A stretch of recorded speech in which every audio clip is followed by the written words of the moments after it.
What's going on, everyone? Welcome back to another episode. Dr. Mike Axler here, professor of exercise science, PhD in applied human physiology, 60 plus time marathoner and ultra marathoner, and performance coach. Today, we are going to be talking about something which, if you're in the endurance world, the strength training world, the gym world, or are just in the supplements and science, you're probably already in tune with this. This is about creatine, or more specifically, we'll talk about creatine monohydrate.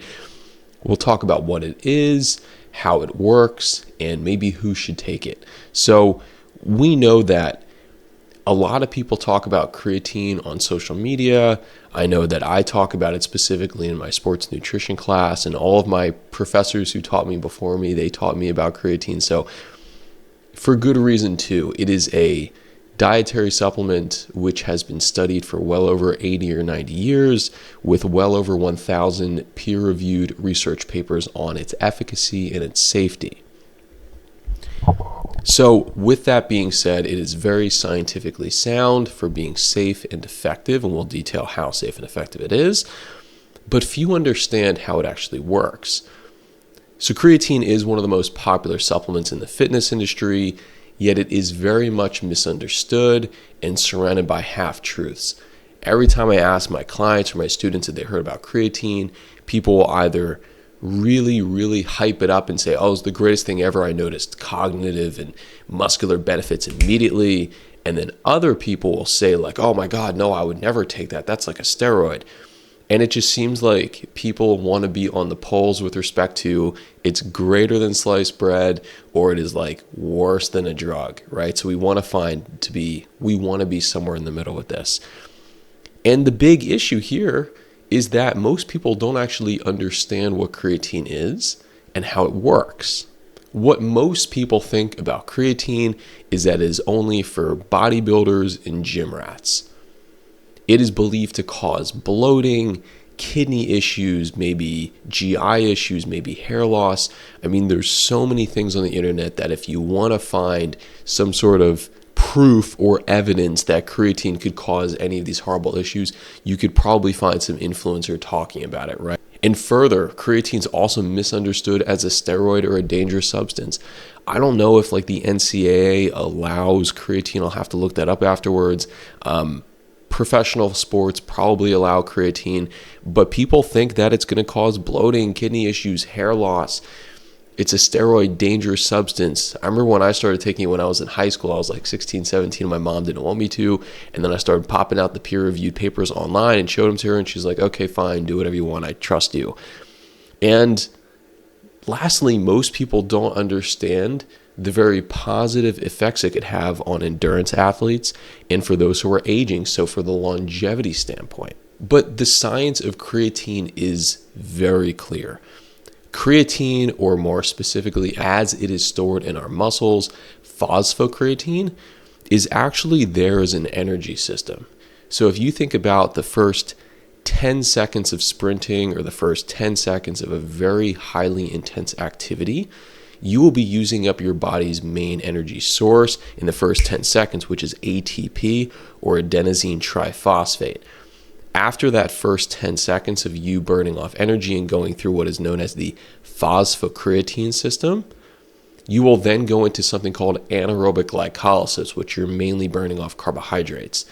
But it's within the first 10 seconds that you're burning off all the stored creatine in your muscles called phosphocreatine.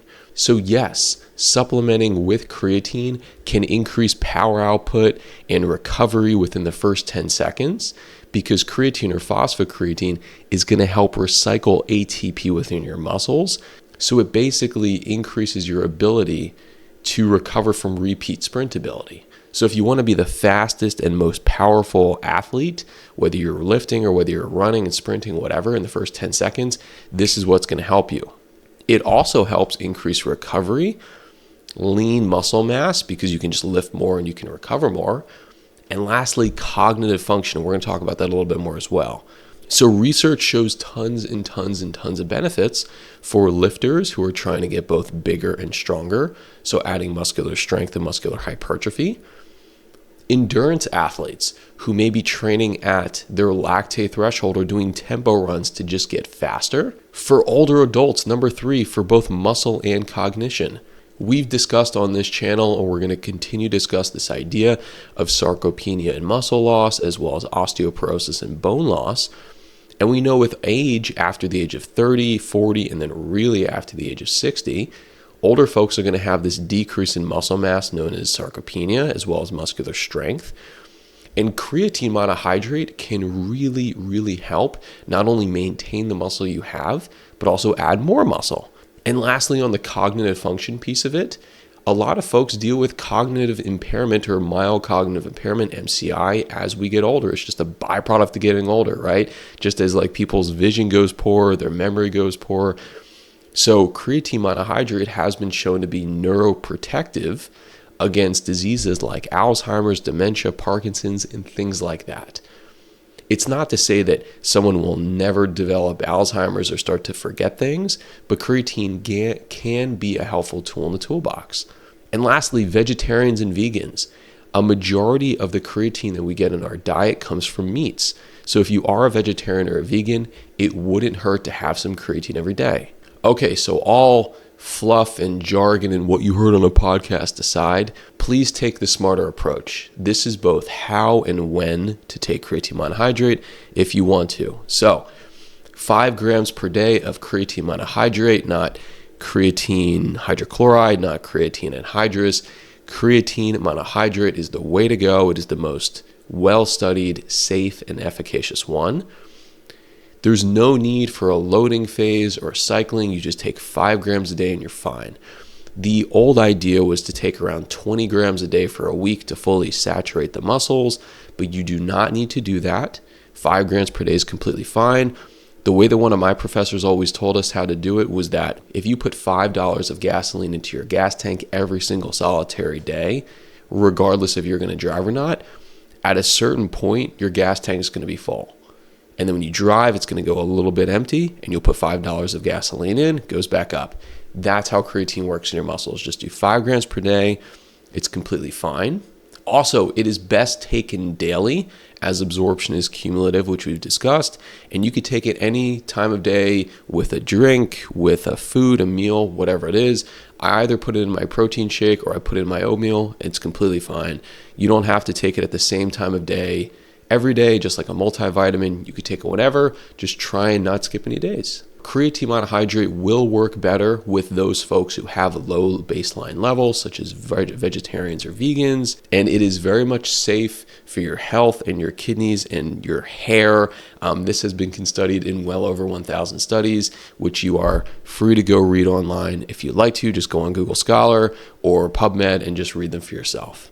Alrighty, lastly, why this will work for you. So creatine is backed by science. As we have said, it is without a doubt the most evidence-based supplement for both strength, muscle, and aging all in one. Creatine monohydrate will help maintain lean mass and actually add lean mass with age. Creatine monohydrate can support brain health and cognitive performance well into our 60s, 70s, and 80s. And lastly, the way that I like to think about creatine monohydrate is that it is a simple and inexpensive, easy daily habit with very much long-term benefits and a high return on investment. So the reasons not to take it, I can't even really think of them. I can only think of reasons to take it. But again, that's just a recommendation. You can do what you want to do. Awesome.